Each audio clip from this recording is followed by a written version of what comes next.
জিওরল্যান্ড চ্যানেলটিতে সকলকে স্বাগত জানাই।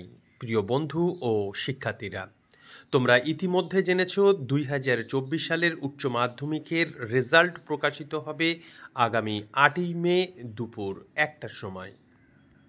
অনলাইনে তোমরা রেজাল্ট দেখতে পাবে 8ই মে বিকাল 3টে থেকে।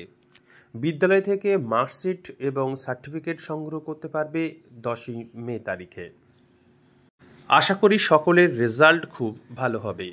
তবে রেজাল্ট নেওয়ার পর তোমাদের যদি মনে হয় কোনো বিষয় তোমাদের নম্বর তোমার যা পাওয়ার কথা তার থেকে অনেক কম পেয়েছো, তাহলে কি করবে? এ বিষয়ে 26শে এপ্রিল তারিখে উচ্চ মাধ্যমিক শিক্ষা সংসদ একটি বিজ্ঞপ্তি জারি করে জানিয়েছে শিক্ষার্থীরা পোস্ট পাবলিকেশন স্ক্রুটিনি এবং পোস্ট পাবলিকেশন রিভিউ করতে পারবে। স্ক্রুটিনি করার ক্ষেত্রে শিক্ষার্থীদের যে প্রাপ্ত নম্বরগুলো যোগ করে দেখা হয় কোথায় কোনো ভুল আছে কিনা। পোস্ট পাবলিকেশন রিভিউয়ের জন্য আবেদন করলে শিক্ষার্থীর খাতাটি পুনরায় মূল্যায়ন করা হয়। তৎকাল পোস্ট পাবলিকেশন স্ক্রুটিনি আর তৎকাল পোস্ট পাবলিকেশন রিভিউয়ের জন্য শিক্ষার্থীরা 10ই মে 2024 তারিখ দুপুর 2টো থেকে 13ই মে 2024 তারিখ মধ্যরাত্রির পর্যন্ত আবেদন করতে পারবে। এর রেজাল্ট 7 দিনের মধ্যে শিক্ষার্থীরা জানতে পারবে।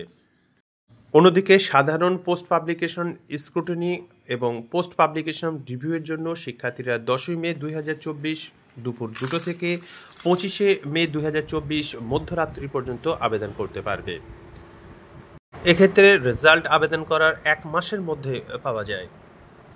সংসদের তরফ থেকে জানানো যাচ্ছে যে কোনো একটি বিষয়ের জন্য পিপিএস অথবা পিপিআর করলো, আবার আরটিআই অ্যাক্টের মাধ্যমে সার্টিফিকেট কপি পাওয়ার জন্য আবেদন করলো, সেক্ষেত্রে কিন্তু পিপিএস ও পিপিআর এর রেজাল্ট প্রকাশের ক্ষেত্রে সমস্যা হবে। সুতরাং এক্ষেত্রে শিক্ষার্থীরা পিপিএস বা পিপিআর এর যে রেজাল্ট সেটা দেখে নেওয়ার পরে তারা আরটিআই অ্যাক্টের মাধ্যমে সার্টিফাইড কপি পাওয়ার জন্য আবেদন করতে পারে।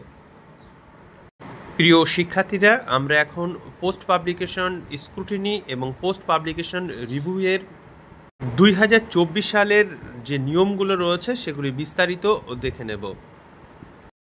নর্মাল পিপিএস অর্থাৎ পোস্ট পাবলিকেশন স্ক্রুটিনি অথবা পোস্ট পাবলিকেশন রিভিউয়ের জন্য শিক্ষার্থীরা আবেদন করতে পারবে 10ই মে 2024 তারিখ দুপুর 2টো থেকে 25শে মে 2024 তারিখ মধ্যরাত্রি পর্যন্ত।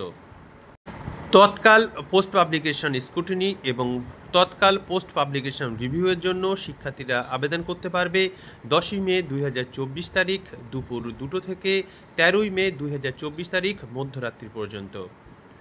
আবেদন করার জন্য শিক্ষার্থীদের যে ওয়েবসাইটে যেতে হবে সেটি হলো wbchsep.wb.gov.in/portal/dashboard_student। প্রিয় শিক্ষার্থীরা, তোমরা যদি কোনো একটি বিষয়ে পিপিএস এবং পিপিআর এর জন্য অনলাইনে আবেদন করলে, আবার আরটিআই অ্যাক্টের মাধ্যমে সার্টিফাইড কপি পাওয়ার জন্য আবেদন করলে, সেক্ষেত্রে কিন্তু তোমাদের পিপিএস বা পিপিআর এর রেজাল্ট প্রকাশিত হবে না, শুধুমাত্র সার্টিফাইড কপি তোমরা পাবে। সুতরাং এই রূপ ক্ষেত্রে তোমরা প্রথমে পিপিএস বা পিপিআর এর রেজাল্ট দেখে নেবে, তারপরে আরটিআই এর মাধ্যমে তোমরা সার্টিফিকেট কপি সংগ্রহ করবে। একসঙ্গে কখনোই আবেদন করবে না। পিপিএস বা পিপিআর এ আবেদন শুধুমাত্র অনলাইনে করা যাবে। অনলাইনে আবেদন করার জন্য শিক্ষার্থীদের রোল নাম্বার এবং মার্কশিট নম্বর প্রয়োজন হবে। এক্ষেত্রে ফি কত পড়ছে? নর্মাল পিপিএস অর্থাৎ পোস্ট পাবলিকেশন স্ক্রুটিনি করার ক্ষেত্রে 150 টাকা এবং নর্মাল পোস্ট পাবলিকেশন রিভিউ করার জন্য 200 টাকা পড়বে। অন্যদিকে তোমরা যদি তৎকাল পোস্ট পাবলিকেশন স্ক্রুটিনি করতে যাও সেক্ষেত্রে 600 টাকা এবং তৎকাল পোস্ট পাবলিকেশন রিভিউ করতে গেলে 800 টাকা পড়বে। 2024 সালে যে সমস্ত শিক্ষার্থীরা উচ্চ মাধ্যমিক দিয়েছে তাদের কেবলমাত্র উচ্চ মাধ্যমিকের যে থিওরিটিক্যাল পেপার আছে তার উপরেই পিপিআর ও পিপিএস এর জন্য আবেদন করা যাবে। অত্যন্ত গুরুত্বপূর্ণ তথ্য, শিক্ষার্থীরা সমস্ত বিষয়ে তারা পোস্ট পাবলিকেশন স্ক্রুটিনির জন্য আবেদন করতে পারবে, তবে পিপিআর অর্থাৎ পোস্ট পাবলিকেশন রিভিউয়ের জন্য সর্বাধিক 2টো সাবজেক্টে তারা আবেদন করতে পারবে।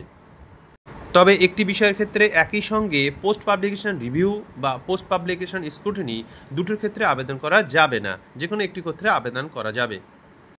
অনলাইনে আবেদন করার সময় তোমরা ভালোভাবে লক্ষ্য রাখবে যে কোনো তথ্য যেন ভুল না থাকে। তৎকালে পিপিএস এবং পিপিআরের যে রেজাল্ট সেটা প্রকাশিত হবে 7 দিনের মধ্যে, আর নর্মাল পিপিএস পিপিআরের রেজাল্ট প্রকাশিত হয় 1 মাসের মধ্যে। তবে কেউ তৎকালের জন্য আবেদন করলো কিন্তু 7 দিনের মধ্যে রেজাল্ট পেল না, সেক্ষেত্রে তৎকালের জন্য যে বাড়তি টাকা নেওয়া হয়েছিল সেটা শিক্ষার্থীদের ফেরত দেওয়া হবে। শিক্ষার্থীদের যে পিপিএস ও পিপিআরের রেজাল্ট কবে প্রকাশিত হবে তা ওয়েবসাইটে জানিয়ে দেওয়া হবে, এবং আগের মার্কশিট সার্টিফিকেট জমা দিয়ে নতুন মার্কশিট সার্টিফিকেট শিক্ষার্থীরা গ্রহণ করবে। পিপিএস বা পিপিআরের রেজাল্ট প্রকাশ হওয়ার পরে যে মার্কশিট বা রেজাল্ট তৈরি হলো সেটা কিন্তু শিক্ষার্থীদের অবশ্যই গ্রহণ করতে হবে। যে সমস্ত বিষয়গুলির এখানে উল্লেখ করা হয়নি সে বিষয়ে চূড়ান্ত সিদ্ধান্ত নেবে পশ্চিমবঙ্গ উচ্চ মাধ্যমিক শিক্ষা সংসদ।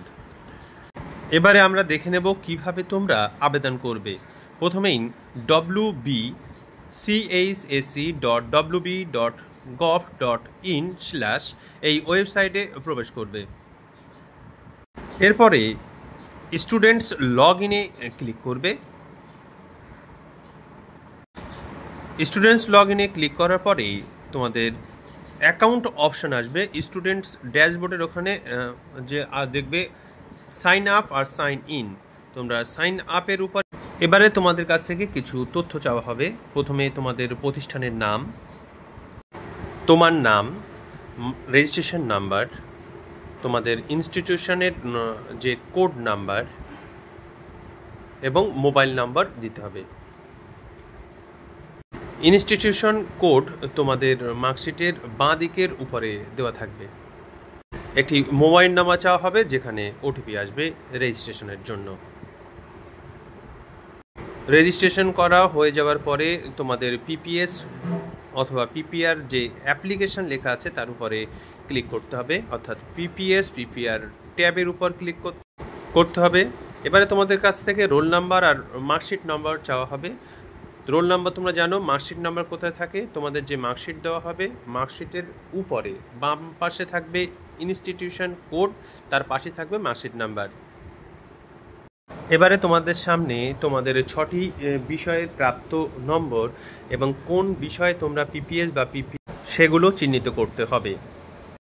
প্রিভিউ করে দেখে নেবে সবগুলো ঠিক আছে কিনা, তারপরে ঠিক না থাকলে এডিট করে নেবে, আর ঠিক থাকলে পেমেন্ট করে দেবে। তোমাদের আবেদন সম্পন্ন হয়ে যাবে। শিক্ষার্থীরা তাদের সব বিষয়ের জন্য পোস্ট পাবলিকেশন স্ক্রুটিনি করতে পারে, কিন্তু পোস্ট পাবলিকেশন রিভিউ করার জন্য সর্বাধিক 2টো সাবজেক্ট ঠিক করতে হবে। একটি সাবজেক্টে একই সঙ্গে পিপিএস আর পিপিআর করা যাবে না। এই প্রচণ্ড গরমে একান্ত প্রয়োজন না হলে বাড়ির বাইরে বার হবে না। সকলে ভালো থেকো, সুস্থ থেকো, ধন্যবাদ।